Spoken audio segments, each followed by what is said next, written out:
Ahoy there, Captain Benzie here, coming at you with a video for Dead by Daylight Mobile. Now yesterday the developers did the 4th anniversary stream for Dead by Daylight where they talked about all the exciting things that have happened over the last 4 years, including of course the release of Dead by Daylight Mobile, and they talk about where they're going forward, including showing off the new chapter, which is the new killer, the new survivor, the new map, and of course any new perks and that go with that. Today then, I wanted to sit down and talk to you guys about this reveal. Now obviously the footage you're going to see is based on PC and console, and we don't have any footage for mobile yet, but I'm going to come to that bit later. First of all, we're going to start by talking about what's happening and what's coming, then we're going to talk about what that means for mobile. Now before we jump in on this one, if you do enjoy the video, as usual, let me know by hitting a like on it. Consider subscribing to the channel for all things mobile gaming and more Dead by Daylight mobile content as it comes.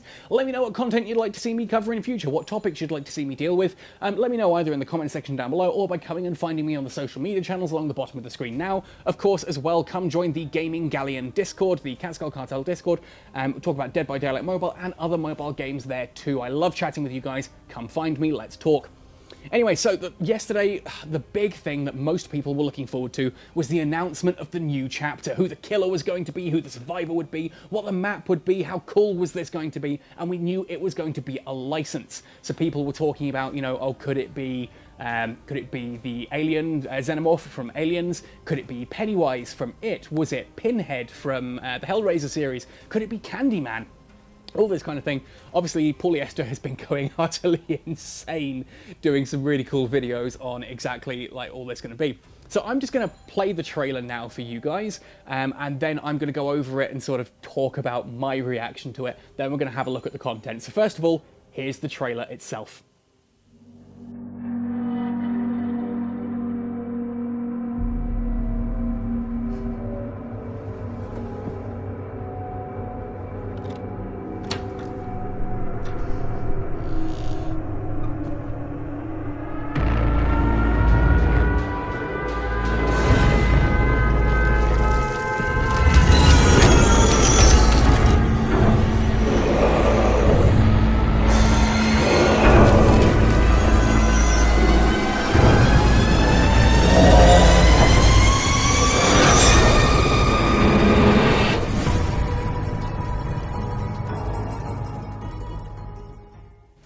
How cool was that, right?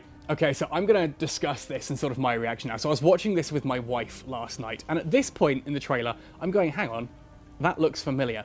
Things here look familiar. And then that outfit, green miniskirt, sleeveless hoodie, brown boots, short shoulder-length hair, that can't be. This can't be. This cannot be the update that I did not dare to dream possible. Like, if you'd asked me which license I wanted it to be, I would have said Silent Hill. I genuinely would have said Silent Hill because this series means so much to me. And people were talking about the whole fact that the 4 looks like Pyramid Head's head, and I was like, no, that would be amazing if it were true, but I can't believe that. That's so unlikely, I can't believe that. It's an iconic horror license, so it's going to be one of those 4 or something. I would have put money on the Xenomorph. Yeah, okay, it was said, oh, yeah, but space would be a bit too outlandish for the entity. I took that as a red herring. I genuinely took that as a red herring and thought, okay, yes, space would be too outlandish, so the Nostromo or the Sulaco are out, but what about Fiorina 161, the prison in Alien 3? What about Hadley's Hope, the colony in Aliens? Those would be not in space, would still fit the alien, the Xenomorph as a map. How awesome would that be? But this I could not believe. And then we get the little close-up, and I'm like, that's Heather. That's Heather Mason, Silent Hill 3. The face is a little off, the eyes are a little off. Then the siren, and the red, and the wall peeling, and then we get this shot of the barbed wire, and I screamed. The cats ran out of the room, and I could not believe it. And that. Anyone who is on the subreddit right now saying, oh yeah, but Pyramid Head's not an iconic killer. You knew that it was Pyramid Head from the barbed wire, and a blurry silhouette of him. Pyramid Head is freaking iconic. Okay, yeah, I get it. I get it. Look, Silent Hill as a game series, the last Silent Hill game was, I think, Book of Memories, which released exclusively on the PS Vita back in 2013, so no one played it, and it was basically Diablo, but with the Silent Hill monsters.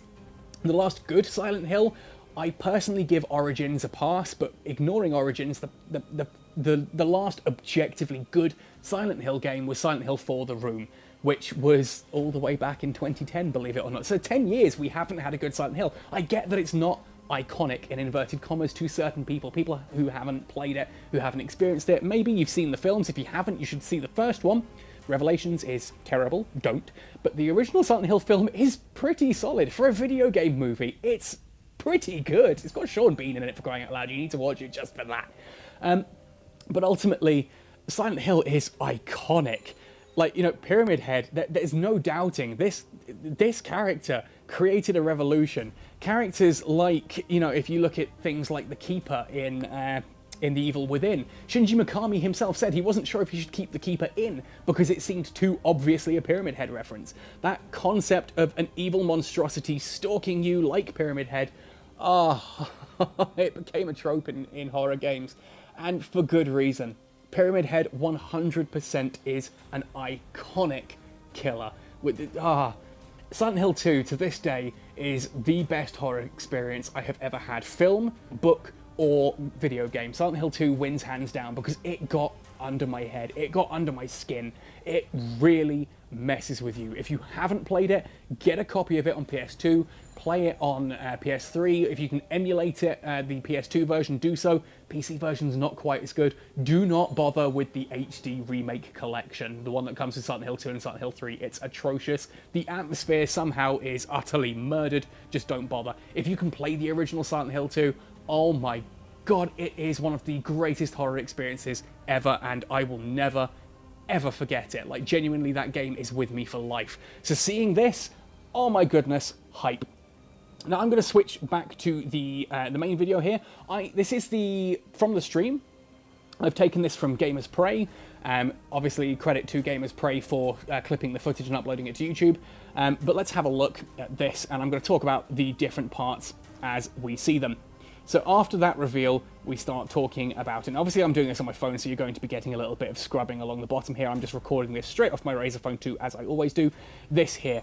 So, Midwich Elementary School. If you've played the original Silent Hill back on PlayStation 1, Harry Mason comes here in search of Cheryl. You start off in standard Fogtown version of Silent Hill, and eventually the school becomes the twisted Otherworld variation. If you haven't played Silent Hill, essentially you've got the real-world version, which is this foggy, elusive, quite mysterious town, and then it twists and warps with the sound of an air raid siren. Like the walls peel away and everything becomes blood, rust, and twisted metal and barbed wire. Now, this clock tower is in the courtyard of the school. It's the main sort of puzzle center for that section of the game. You have to set the clock, and different things happen around the school based on that. Eventually, you crawl through the clock tower into the Otherworld version of the school. And these artwork pieces here, oh my goodness. That, to me, is Silent Hill. That is the infirmary, that one there, that is the infirmary when you get to the Otherworld version of Silent Hill, and it's all, as I said, blood, rust, and twisted metal. Where the picture is being taken, where the cameraman is stood in inverted commas right now, is actually the save point. Yeah, I know this game a little bit too well. And there's a bit in the footage where you see Pyramid Head doing his ranged attack as well, and that's literally just outside that room, sort of the staff desk. You can see here how this looks, how moody and atmospheric. Obviously, this is PC and console. We don't have mobile footage of this yet, but there he is, the man himself, the Executioner, Pyramid Head. I will refer to him as Pyramid Head through most of this. And I love the fact they've gone for the Otherworld version of the school, the dark, twisted, evil version, not just the easy option of let's have a school and make it foggy. Making it the nightmare version, to me, it's a no-brainer. And here, if we come ahead now, you can see there she is, Cheryl / Heather Mason. That's a twist in the story, spoilers, I guess. She, in Silent Hill 3, ends up coming back to the school briefly. There is a section where she's in the school. So we've kind of got the school from Silent Hill 1, but it does feature in 3. The main antagonist of Silent Hill 2, Pyramid Head. And then we have Heather Mason, the main character of Silent Hill 3. So it's kind of a celebration of all three. Now, I know a lot of people are like, oh yeah, but Pyramid Head is in Silent Hill 2. He is literally a manifestation of James Sutherland's sort of oppression. He is the judge to James's like inner demons. He's the one who is tormenting James to deal with all of his torture. Yeah, I get that, but this is Dead by Daylight. The entire point is that the entity takes the bits that the entity wants. So the entity has taken James Sutherland's Pyramid Head and then Heather Mason from The Survivor. the entity is picked and choose the bits that the entity wants. It doesn't have to be about James. And James, as much as I love James as a character, he's purposely designed to be dull and boring. He's supposed to be an everyman, and I'd rather have someone a little bit more iconic like Heather, you know? Just because she looks cool. And there it is, clock tower in the background.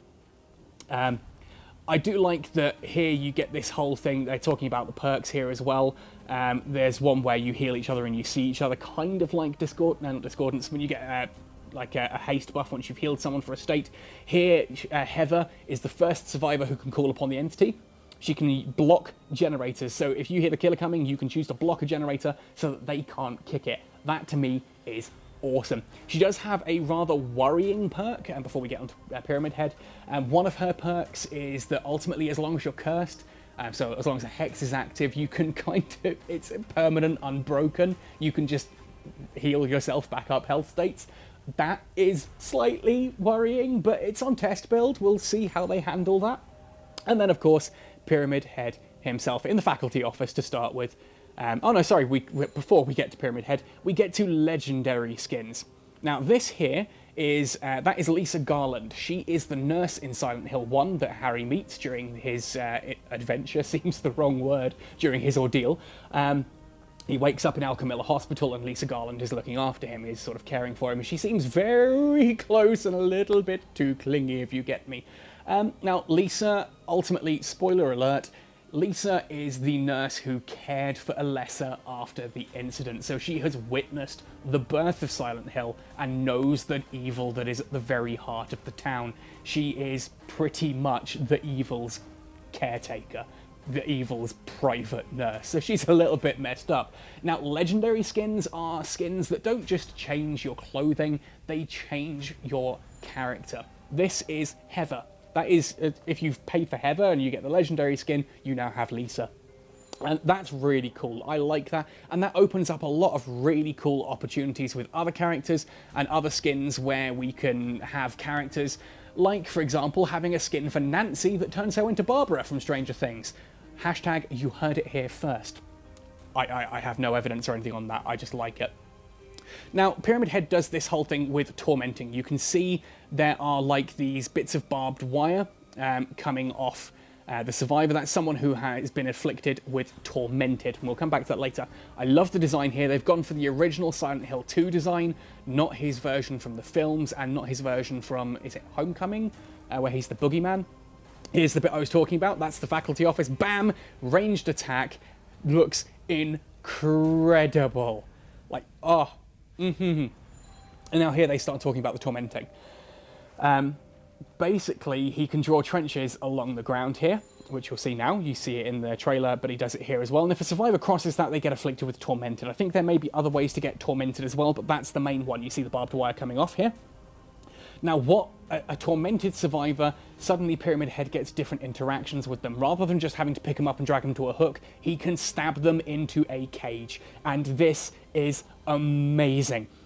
All those survivors who are relying on Decisive Strike are screaming right now because they hate this. There are pros and cons to this. Basically, he stabs you, you'll see here, he stabs you, you disappear in a pool of blood, and you are sent to a cage.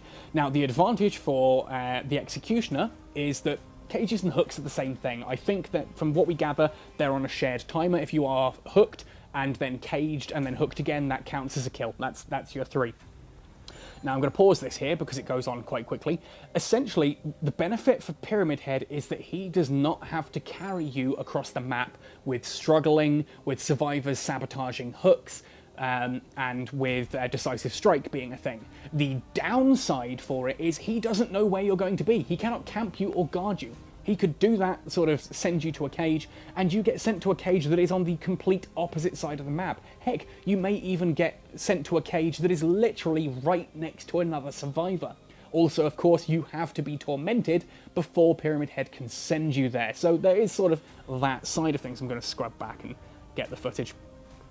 Now, on the other side of things, though, the advantage for survivors, the disadvantage, sorry, is that yes, okay, they can't use Decisive Strike, they can't wriggle free, but the killer can't camp them either, and they might get out instantly. And again, you have to be tormented first.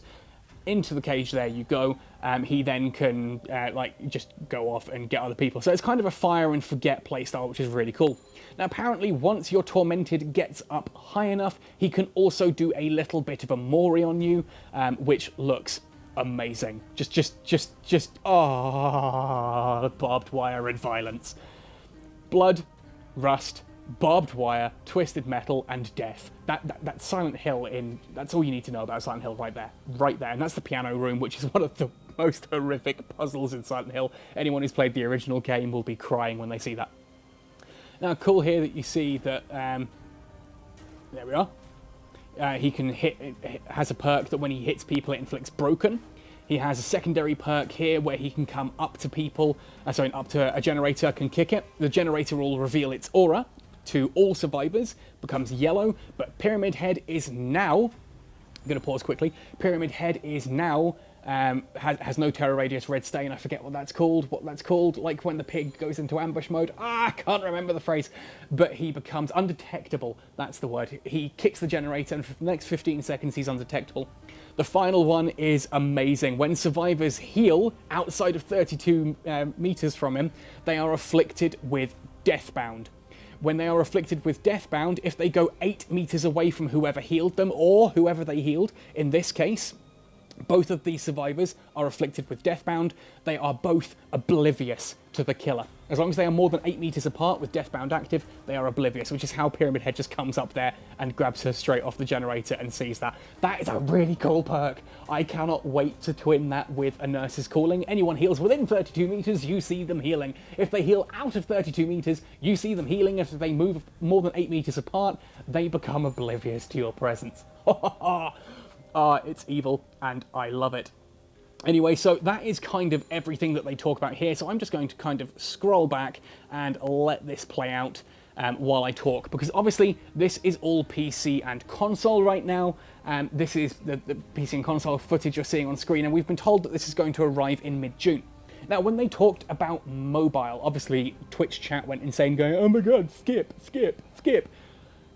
People should care about mobile gaming when it's part of their community like this, and I'll do a whole new video on that, I think. There's a lot for me to say there. But one thing they did mention in the mobile stream, when they were talking about mobile, is that there is going to be a large update in June, followed by like a content update in June, followed by gameplay update in July, then content in August, then gameplay in September, on and off like that. So the gameplay updates will be things that basically like patches, patch fixes, maybe changing maps, changing perks, that kind of thing, whereas the content updates will be the bigger drops. Obviously on mobile we are still missing Freddy, we are still missing the Oni, we are still missing Deathslinger, we're still missing Zarina and Yui and Quentin. I think those are the only 3 survivors we're missing, I could be wrong there. Those need to be added at some point. There are maps that we're missing. We're missing Hawkins Underground Lab, we're missing Haddonfield, we are missing the 2 maps on Red Forest, that kind of thing. That all need to be added into the game. So, of course, The Game and Springwood, or Springvale, or whatever the heck that one's called for Ghostface. Those have all got to be added. Now, someone mentioned, I think it was Julia, mentioned when someone said, do we have a date for this coming to mobile? She said, not yet. We don't have an exact date. It's all got to be ported. Now, you can take that in a couple of different ways. We don't have an exact date means it could still be June, we just don't know exactly which date. Like, is it June 23rd or June 25th? Ooh, who knows? You can take it that way. You can mean that, oh, but porting sounds like it should take a long time. I kind of get where you're coming from there. Porting does sound like it should take a long time, which leads me to think that, come on, if you're going to be doing an exciting update like this, they're working on it for PC and console, surely they would also be working on it for mobile. It is going to suck horrendously to hype everyone up this much like I'm hyped up now, only to sit there and go, oh, sorry, PC and console get Pyramid Head in June, you guys get it January. I would be so upset with that. To me, it makes sense to have PC and console and mobile get the Executioner, get the Silent Hill update in June. There is a big content update planned for mobile in June, whether or not that is the Executioner and all the Silent Hill updates, or whether that's Freddy, or whether that's the Oni or the Deathslinger, who knows? Like, obviously, we've just got Bubba, Leatherface, the cannibal. I'm really hoping that this means we will get the school the Executioner and Cheryl/Heather in June. I'm not putting money on that, but that would be my hope, that the developers are smart enough to release that at the same time. Yes, I know that means we're still behind on Oni, we're still behind on Deathslinger, but you know what? We're going to be behind on something. If we get Oni as the next patch, it's 2 months later we get Freddy, and then 2 months later we get... I've forgotten which other one it was. Deathslinger, Oni, and Freddy. You know, that's 6 months worth of content right there if it's 1 month on, 1 month off.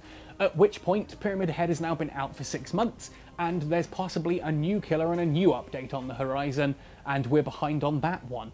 You know, by the time Pyramid Head gets to us, we're behind on the next thing. To me, it makes sense to get the new exciting thing onto all platforms as quickly as possible, and then fill in the blanks later. Anyway, that is just my thoughts. Those are my opinions on this. As a massive Silent Hill fan, I am super psyched to be seeing Silent Hill coming to Dead by Daylight. I hope it is coming to Dead by Daylight Mobile in June as well. I really, really hope. I have tried to get some clarity, but I'm not getting any answers from the Twitter account or from any of the devs directly on Discord. If you get any information, do let me know. Come find us on the Discord. There is a dedicated Dead by Daylight mobile channel. Come join us on that. Let me know if you find out anything that I haven't. If I do find out more, I will, of course, let you know. I am super excited about this. I'm going to be all over this. The day this lands, I will have, like, a Pyramid Head guide up and going. I'm no longer a Pigmain, guys. Sorry, I'm no longer a Pigmain. I'm now the Executioner. Anyway, let me know your thoughts and opinions in the comment section below, or by coming and finding me on social media. Cannot wait to hear what your thoughts and opinions are. Let me know. Happy sailing, guys, and see you in the fog.